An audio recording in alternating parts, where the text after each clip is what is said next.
எழுத்தாளர் மு. ராமநாதன் எழுதிய 1980 எம்ஜிஆரை தோற்றார் மீண்டும் ஜெயித்தார் எனும் கட்டுரை சிந்தை இணையதளத்தில் இன்று வெளியாகியிருக்கிறது.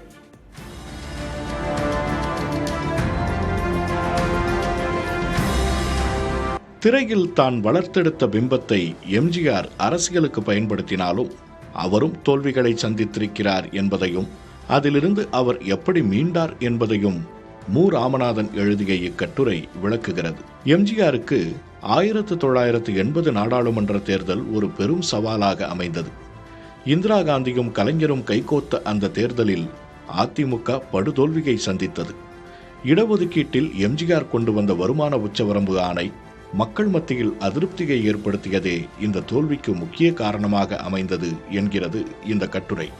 தொடர்ந்து மத்திய அரசால் அவரது ஆட்சி கலைக்கப்பட்ட போது இந்த ராமச்சந்திரன் என்ன குற்றம் செய்தான் என்று உருக்கமாக அவர் மக்களிடம் முன்வைத்த கேள்வியும் உணர்ச்சிகரமான பரப்புரையும் அடுத்த சட்டமன்ற தேர்தலில் அவரை மீண்டும் அரியணையில் ஏற்றியது. மக்களுடன் உரையாடும் ஆற்றலே எம்ஜிஆரின் வெற்றிக்கான ரகசியம் என்பதை இக்கட்டுரை விரிவாக பதிவு செய்துள்ளது.